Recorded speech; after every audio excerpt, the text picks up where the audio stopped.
നമസ്കാരം മലയാളി വാർത്തയുടെ പ്രിയപ്പെട്ട പ്രേക്ഷകരെ, അർജുൻ ആയങ്കിയെ 14 ദിവസത്തേക്ക് റിമാൻഡ് ചെയ്തിരിക്കുകയാണ്. കൂത്തുപറമ്പ് മജിസ്ട്രേറ്റ് യദു കൃഷ്ണയാണ് അർജുൻ ആയങ്കിയെ റിമാൻഡ് ചെയ്തത്. നിലവിൽ അർജുൻ ആയങ്കിയെ ജയിലിൽ എത്തിച്ചിട്ടുണ്ട്. മാത്രമല്ല, നിർണായകമായ മറ്റു വിവരങ്ങൾ, അർജുൻ ആയങ്കിയെ തലശ്ശേരി സ്പെഷ്യൽ സബ് ജയിലിലാണ് എത്തിച്ചിരിക്കുന്നത്. അർജുൻ ആയങ്കിയുടെ മൊഴി പുറത്തു വന്നിട്ടുണ്ട്. അതായത് നമുക്കറിയാവുന്നതുപോലെ തന്നെ പോലീസ് അർജുൻ ആയങ്കിയെ കണ്ടെത്താനുള്ള ശ്രമങ്ങൾ നടത്തുന്നതിനിടെ ഫേസ്ബുക്കിലൂടെയും ഇൻസ്റ്റഗ്രാമിലൂടെയും തനിക്ക് പറയാനുള്ള കാര്യങ്ങൾ പോസ്റ്റുകളിലൂടെ അതുപോലെ തന്നെ കമന്റുകളിലൂടെയും ഒക്കെ പ്രതികരിച്ചുകൊണ്ടിരുന്നു അർജുൻ ആയങ്കി. ഒളിവിലായിരുന്ന സമയത്ത് പോസ്റ്റ് ഇട്ടത് സുഹൃത്തുക്കളാണ് എന്നാണ് അർജുൻ ആയങ്കി പറഞ്ഞിരിക്കുന്നത് എന്ന വിവരവും കൂടി നിലവിൽ പുറത്തു വരുന്നുണ്ട്.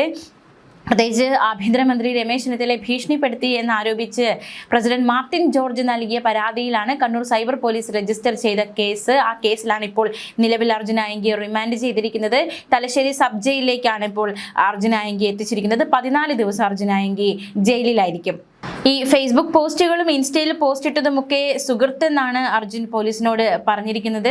പ്രണവ് എന്ന സുഹൃത്താണ് പോസ്റ്റ് ഇട്ടത് എന്നാണ് മനസ്സിലാക്കാൻ സാധിക്കുന്നത്. അത്തരത്തിലാണ് ഇപ്പോൾ അർജുന്റെ മൊഴി പുറത്തു വന്നിരിക്കുന്നത്. പ്രണവ് തളിപ്പറമ്പിൽ നിന്ന് മാറിയിരുന്നു. ഇന്നലെയോടെ പ്രണവ് തളിപ്പറമ്പിൽ നിന്ന് മാറിയിരുന്നു. എന്തായാലും നിർണായകമായ വിവരങ്ങളാണ് ഇപ്പോൾ അർജുനിൽ നിന്ന് കിട്ടുന്നത്. തലശ്ശേരി സബ് ജയിലിലേക്ക് അർജുൻ ആയങ്കി എത്തിച്ചിരിക്കുകയാണ്. ദിവസങ്ങളായി കേരള പോലീസ് തേടിയ അർജുൻ ആയങ്കി ഇന്ന് പുലർച്ചെയാണ് കണ്ണൂരിൽ അറസ്റ്റിലായത്. കണ്ണൂർ നഗരത്തിലെ അഭിഭാഷകരുടെ ഫ്ളാറ്റിൽ നിന്നുമാണ് അർജുനെ പോലീസ് പിടികൂടിയത്. ഉത്തരമേഖല DIGയുടെ നേതൃത്വത്തിലായിരുന്നു പോലീസ് സംഘം ഫ്ളാറ്റിൽ നിന്ന് ഞായറാഴ്ച പുലർച്ചെ 2 മണിയോടെ അർജുൻ ആയങ്കിയെ പിടികൂടിയത്. അർജുൻ ഒളിവിൽ പോകാൻ ഉപയോഗിച്ച കാറ് ശനിയാഴ്ച പോലീസ് കസ്റ്റഡിയിലെടുത്തിരുന്നു. കണ്ണൂർ പനങ്കാവിലാണ് കാർ ഉപേക്ഷിച്ച നിലയിൽ കണ്ടെത്തിയത്. ഇതേ തുടർന്ന് അർജുൻ കണ്ണൂരിൽ തന്നെ ഉണ്ടാകുമെന്ന് പോലീസ് ഉറപ്പിച്ചു. പഴുതടച്ച അന്വേഷണത്തിനൊടുവിലാണ് അർജുൻ ഇന്ന് രാവിലെയോടെ പോലീസ് പിടികൂടിയത്. സുഹൃത്തായ മറ്റൊരാളും അർജുനൊപ്പം ഫ്ളാറ്റിൽ ഈ സമയം ഉണ്ടായിരുന്നു. പോലീസ് എത്തിയതോടെ അർജുൻ ഓടി രക്ഷപ്പെടാൻ ശ്രമിച്ചു, പക്ഷെ സാധിച്ചില്ല എന്നാണ് പോലീസ് പറയുന്നത്. ഓടിച്ചിട്ട് പിടിച്ചു എന്നും പോലീസ് പറയുന്നുണ്ട്. കണ്ണൂരിലെ കേസിൽ അറസ്റ്റ് ചെയ്ത ശേഷം അർജുനെ എറണാകുളത്തേക്ക് മാറ്റിയേക്കും. ക്രമസമാധാന ചുമതലയുള്ള ADGPയുടെ നിർദ്ദേശപ്രകാരമായിരിക്കും തുടർ നടപടികൾ സ്വീകരിക്കുക. നേരത്തെ ഈ അന്വേഷണമൊക്കെ നടക്കുമ്പോൾ അർജുൻ ഒളിവിൽ കഴിഞ്ഞത് തളിപ്പറമ്പിലെ ഒരു ലോഡ്ജിലാണ് എന്ന വിവരമൊക്കെ കിട്ടിയിരുന്നു. പോലീസ് ഒളിത്താവളം മനസ്സിലാക്കിയെന്ന് ആയങ്കിക്ക് വ്യക്തമായതോടെ ഓട്ടോയിൽ പയ്യന്നൂർ ഭാഗത്തേക്ക് കടക്കുകയായിരുന്നു. പിന്നീട് ഓട്ടോ ഡ്രൈവറുടെ ഫോണിൽ നിന്ന് സുഹൃത്തിനെ കാറുമായി വിളിച്ചു വരുത്തുകയായിരുന്നു. ഈ കാറിലാണ് ആയങ്കി കണ്ണൂരിലേക്ക് എത്തിയത്. എന്തായാലും കൂടുതൽ ചോദ്യം ചെയ്യലിലൂടെ കൂടുതൽ അറസ്റ്റുകൾ, പ്രത്യേകിച്ച് സഹോദരനെ അറസ്റ്റ് ചെയ്യുന്ന സാഹചര്യം ഉണ്ടായി. മാത്രമല്ല മറ്റ് അറസ്റ്റുകളും ബന്ധമുള്ളവരെയൊക്കെ കഴിഞ്ഞ ദിവസം കസ്റ്റഡിയിൽ എടുത്തിരുന്നു. എന്തായാലും കൂടുതൽ അറസ്റ്റുകൾ, അതായത് ഒളിവിൽ പോകാൻ സഹായിച്ചവരെ അടക്കം അറസ്റ്റ് ചെയ്യാനുള്ള സാധ്യതയുണ്ട്. നേരത്തെ അർജുൻ എടപ്പാളിൽ എത്തിയതായി പോലീസിന് വിവരം കിട്ടിയിരുന്നു. എടപ്പാളിലെ റെസ്റ്റോറൻറ്റിൽ അർജുൻ ആയങ്കി എത്തി ചായയും ഭക്ഷണവും കഴിച്ചതിന്റെ ദൃശ്യങ്ങൾ പുറത്തു വന്നിരുന്നു. പോലീസ് പിടിയിൽ അകപ്പെടാതെ അർജുന് രക്ഷപ്പെടാൻ അവസരമൊരുക്കിയ 5 സുഹൃത്തുക്കളെ എടപ്പാളിൽ നിന്നും പോലീസ് പിടികൂടിയിരുന്നു. തൃശ്ശൂരിലും അർജുൻ ആയങ്കി എത്തിയെന്ന് കരുതി വ്യാപകമായി പോലീസ് പരിശോധന നടത്തിയിരുന്നു. പിടിക്കാമെങ്കിൽ എന്നെ പിടിച്ചോളൂ എന്ന് പോലീസിനെ വെല്ലുവിളിച്ച് കഴിഞ്ഞ വ്യാഴാഴ്ചയാണ് അർജുൻ ആയങ്കി രംഗത്ത് വന്നത്. ക്രിമിനൽ കേസുകളെ പ്രതി പോലീസിനെ പരസ്യമായി വെല്ലുവിളിച്ചത് വളരെയധികം ചർച്ചയായി. ഇതേ തുടർന്ന് ഇനി എന്താ വരാൻ പോകുന്നതെന്ന് നിങ്ങൾ നോക്കിക്കോളൂ എന്ന് ആഭ്യന്തരമന്ത്രി രമേശ് ചെന്നിത്തലയുടെ പ്രതികരണം. ഇതോടെ അർജുൻ ആയങ്കി പിടികൂടുന്നത് കേരള പോലീസിന്റെ അഭിമാന പ്രശ്നമായി മാറുകയായിരുന്നു. ഇത് ഗുണ്ടകളുടെ നാടല്ലെന്നും സിസ്റ്റത്തെ വെല്ലുവിളിക്കുന്ന ഗുണ്ടകളുടെ അവസ്ഥ അർജുൻ ആയങ്കിയുടേതുപോലെ ആകുമെന്നും ആഭ്യന്തരമന്ത്രി രമേശ് ചെന്നിത്തലയുടെ പ്രതികരണം. ജനങ്ങളെ വെല്ലുവിളിക്കുന്ന ഒരു ഗുണ്ടയ്ക്കും കേരളത്തിൽ സ്ഥാനമുണ്ടാകില്ല. എല്ലാ ഗുണ്ടകളെയും നിലയ്ക്ക് നിർത്താൻ സർക്കാർ പ്രതിജ്ഞാബദ്ധമാണെന്നും രമേശ് ചെന്നിത്തല പറഞ്ഞു. ജനങ്ങളുടെ സമാധാന ജീവിതവും സ്വൈര്യ ജീവിതവും ഉറപ്പാക്കുകയാണ് സർക്കാർ ലക്ഷ്യമിടുന്നത്. ജനങ്ങളുടെ സ്വൈര്യ ജീവിതം തകർക്കാൻ ശ്രമിച്ചാൽ കർശന നടപടി ഉണ്ടാകും. ഓണക്കാലത്ത് ജനജീവിതത്തെ അപകടത്തിലാക്കാമെന്ന് ഒരു ഗുണ്ടയും കരുതേണ്ടതില്ല. എല്ലാ പോലീസ് സ്റ്റേഷനുകളിലും ഇവരുടെ ലിസ്റ്റ് ഉണ്ടെന്നും ഗുണ്ടകളും സാമൂഹിക വിരുദ്ധരും ഗ്യാങ്ങുകളുമെല്ലാം കർശന നിരീക്ഷണത്തിലായിരിക്കുമെന്നും അദ്ദേഹം പറഞ്ഞു. ഏത് സംരക്ഷണം കിട്ടിയാലും ഇത്തരം ആളുകളെ നിയമത്തിന് മുന്നിൽ കൊണ്ടുവരുമെന്നും ആരും നിയമത്തിന് അതീതരല്ലെന്നും മന്ത്രി ഓർപ്പിച്ചു.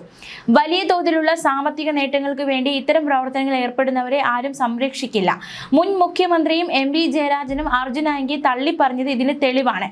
ഗുണ്ടകളെ പോറ്റി വളർത്തുന്നവരെയും നിയമത്തിന് മുന്നിൽ കൊണ്ടുവരുമെന്നും രമേശ് ചെന്നിത്തല. നിയമത്തെ വെല്ലുവിളിക്കാൻ ആരെയും അനുവദിക്കില്ല. ഇതിലൊരു രാഷ്ട്രീയ സംരക്ഷണവും കിട്ടില്ല എന്നും രമേശ് ചെന്നിത്തല പറഞ്ഞു. മാത്രമല്ല, അർജുൻ ആയങ്കിയെ കുറിച്ച് വിവരം നൽകിയ ഓട്ടോ ഡ്രൈവർക്ക് പാരിതോഷികം പ്രഖ്യാപിച്ചിരിക്കുകയാണ് രമേശ് ചെന്നിത്തല. 1 ലക്ഷം രൂപയാണ് നൽകുക. ഓട്ടോ ഡ്രൈവർക്ക് പാരിതോഷികം നൽകാൻ തയ്യാറെന്നൊരു വ്യക്തി അറിയിച്ചതായി മന്ത്രി രമേശ് ചെന്നിത്തല അറിയിച്ചു. എന്തായാലും അർജുൻ ആയങ്കി സഞ്ചരിച്ച ഓട്ടോയിലെ ഡ്രൈവറാണ് പോലീസിന് അർജുൻ ആയങ്കിയെ കുറിച്ചുള്ള വിവരങ്ങൾ നൽകിയത്. എന്തായാലും അദ്ദേഹത്തിന് ഒരു സുരക്ഷ ഒരുക്കേണ്ടതായിട്ടുണ്ട്. അദ്ദേഹത്തിന്റെ ഐഡന്റിറ്റിയൊക്കെ പുറത്തുവിടുന്നത് വളരെയധികം അത് ഈ ഘട്ടത്തിൽ വേണമോ എന്നതൊരു ചോദ്യമായിട്ട് തന്നെ ഉയരുന്നുണ്ട്. എന്തായാലും സാമൂഹിക മാധ്യമങ്ങളിൽ പോസ്റ്റുകൾ ഇട്ടത് സുഹൃത്താണെന്ന് അർജുൻ ആയങ്കി പോലീസിനോട് വെളിപ്പെടുത്തിയിരിക്കുകയാണ്. എറണാകുളത്ത് നിന്ന് കണ്ണൂരിലേക്ക് വരുമ്പോൾ സുഹൃത്ത് പ്രണവ് ഒപ്പമുണ്ടായിരുന്നു. തളിപ്പറമ്പിൽ നിന്ന് ഇന്നലെയാണ് പ്രണവ് മറ്റൊരിടത്തേക്ക് മാറിയതെന്നും അർജുൻ ആയങ്കി പറഞ്ഞു. അർജുന്റെ കൈവശമുണ്ടായിരുന്ന ഫോൺ പോലീസ് പിടിച്ചെടുത്തിരുന്നു. സോഷ്യൽ മീഡിയ പോസ്റ്റുകൾ ഇട്ടത് ഈ ഫോണിൽ നിന്നാണോ എന്ന് പരിശോധിക്കുന്നുണ്ട്. എന്തായാലും ഇത് ഗുണ്ടകളുടെ നാടല്ല, സമാധാനം ആഗ്രഹിക്കുന്ന ജനങ്ങളുടെ നാടാണ്. എല്ലാ സിസ്റ്റത്തെയും വെല്ലുവിളിക്കുന്ന ഗുണ്ടകൾക്ക് ഇതാകും അനുഭവം. ജനങ്ങളെ വെല്ലുവിളിക്കുന്ന എല്ലാ ഗുണ്ടകളെയും നിലയ്ക്ക് നിർത്താൻ ഗവൺമെന്റ് പ്രതിജ്ഞാബദ്ധമാണെന്നും ആഭ്യന്തരമന്ത്രി വ്യക്തമാക്കിയിരിക്കുന്നു. ഗുണ്ടകൾക്കെതിരെ ശക്തമായ നടപടി ഉണ്ടാകുമെന്നും ഇന്നലെ മുതൽ അതിനുള്ള നടപടികൾ തുടങ്ങിയെന്നും രമേശ് ചെന്നിത്തല വ്യക്തമാക്കുകയുണ്ടായി. അതേസമയം പോലീസ് പിടിച്ച് കൊണ്ടുവരുമ്പോൾ മാധ്യമങ്ങളോട് അർജുൻ ആയങ്കി ചോദിച്ച ചോദ്യം, ഈ കടലിൽ കാണാതായവരെ കണ്ടുകിട്ടിയോ, അവരെ കണ്ടുപിടിക്കാനായോ എന്നൊരു ചോദ്യം ചോദിച്ചിരുന്നു. അതായിരുന്നു ഒരു ആദ്യ പ്രതികരണം. മാത്രമല്ല, ഇതുവരെയും തന്നെ അടിച്ചിട്ടില്ല, ഇനി തന്നെ ഉപദ്രവിക്കുമോ എന്ന കാര്യത്തിൽ ഉറപ്പില്ല. എന്തായാലും നിലവിൽ ഇതുവരെ ഉപദ്രവിച്ചിട്ടില്ല പോലീസ് എന്നും പറയുകയുണ്ടായി. പത്രം വായിക്കുന്ന അർജുൻ ആയങ്കിയെ കണ്ടു. കഴിഞ്ഞ ദിവസങ്ങളൊക്കെ വാർത്തകളിൽ നിറഞ്ഞു നിൽക്കുകയാണ് അർജുൻ ആയങ്കി. സമാധാനമായിട്ട് ജീവിക്കാൻ സമ്മതിക്കാൻ അനുവദിക്കാതെ കള്ളക്കേസിൽ തെറ്റുകൾ ചെയ്തിട്ടുണ്ട്, പക്ഷേ കള്ളക്കേസിൽ കുടുക്കി തന്നെ അറസ്റ്റ് ചെയ്തപ്പോഴാണ് താൻ പ്രതികരിച്ചത്. അത് എല്ലാ പോലീസിനെയും അല്ല, ഒരു പോലീസുകാരനെതിരെ താൻ ഉയർത്തിയ ആരോപണം അല്ലെങ്കിൽ ഒരു വാക്ക്. എന്തായാലും അർജുൻ ആയങ്കി കുടുക്കായതും അത് തന്നെയാണ്. പോലീസിനെയും സിസ്റ്റത്തെയും ഒക്കെ ഒരു വ്യക്തി വെല്ലുവിളിക്കുമ്പോൾ, പിടിക്കാമെങ്കിൽ പിടിച്ചോ എന്ന് പറയുമ്പോൾ സിസ്റ്റത്തിനും അതുപോലെ തന്നെ ഈ നാട്ടിലെ നിയമമുണ്ട്, നിയമവാഴ്ചകളുണ്ട്, അതിനൊന്നും സഹിക്കാനാകാത്ത കാര്യമാണ്. ഉറപ്പായിട്ടും അത്തരത്തിലുള്ള തെറ്റാണ് അർജുൻ്റെ ഭാഗത്തു നിന്നുണ്ടായിരിക്കുന്നതിൽ പോലീസ് പിടികൂടിയിരിക്കുന്നു. ഓടിച്ചിട്ട് പിടികൂടി എന്ന് പോലീസ് പറയുന്നുണ്ട്. കൂടുതൽ വിവരങ്ങളൊക്കെ വരും മണിക്കൂറുകൾ ലഭ്യമാകും. കൂടുതൽ വിവരം പോലീസിൻ്റെ ഭാഗത്തു നിന്നുണ്ടാകും. എന്തായാലും കഴിഞ്ഞ ദിവസങ്ങളൊക്കെ ഫേസ്ബുക്കിലൂടെ നിരന്തരം പോസ്റ്റുകളിട്ട് വെല്ലുവിളി ഉയർത്തുകയായിരുന്നു അർജുൻ ആയങ്കി. ഒടുവിൽ പോലീസ് പിടികൂടിയിരിക്കുകയാണ്. ന്യൂസ് ഡെസ്ക് മലയാളി വാർത്ത.